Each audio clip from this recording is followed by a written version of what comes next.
When I'm building websites for my clients, I meet some really interesting people. I built a website a couple of months ago for a girl who's a medium, and she's also got a reputation of being a bit of a ghost buster. And she was telling this tale of that there's a pub a few miles from here, in Bolton, and it's a lovely country pub.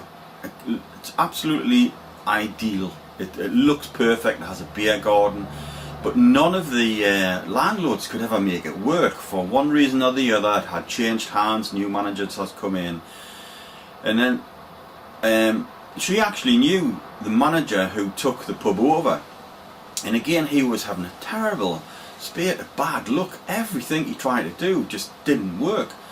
And then one night she actually went round and she got a feeling that there was a presence in the pub.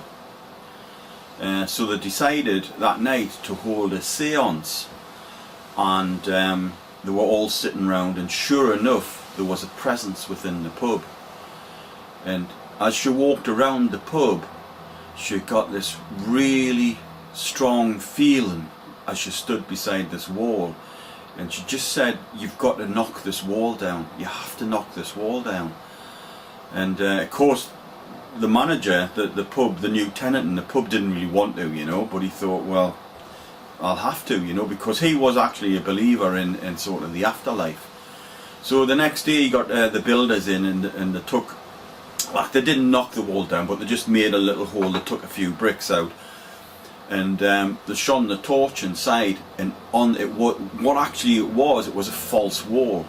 It was only like 2 foot deep, but on the ground there was the remains of a 10-year-old girl. So obviously they had phoned the police. They got the police involved. The whole place was closed. They had forensics in, and apparently the girl had been murdered over 100 years ago, and it was a spirit cursing the pub that made all of the landlords, their businesses just didn't work.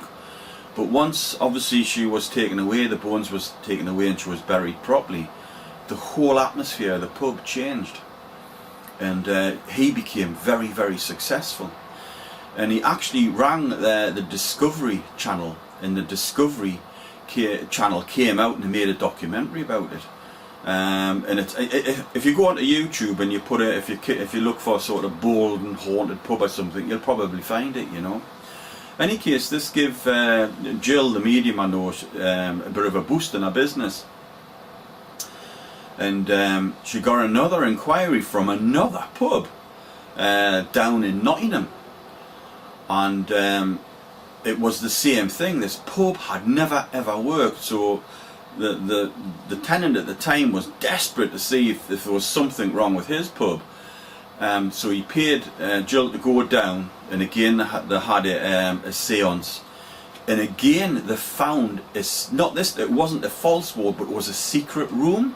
Somebody had bricked up the door in the cellar to a secret room, and the secret room must have been about 9 foot by 9 foot, so obviously it was just used for storage, like a large cupboard. And what happened is, when they took the bricks down, inside there was a chair, like a dining room chair, and on the chair there was a skeleton, and round the neck of the skeleton there was like a chain with a big medallion on, like an Olympic award type of thing.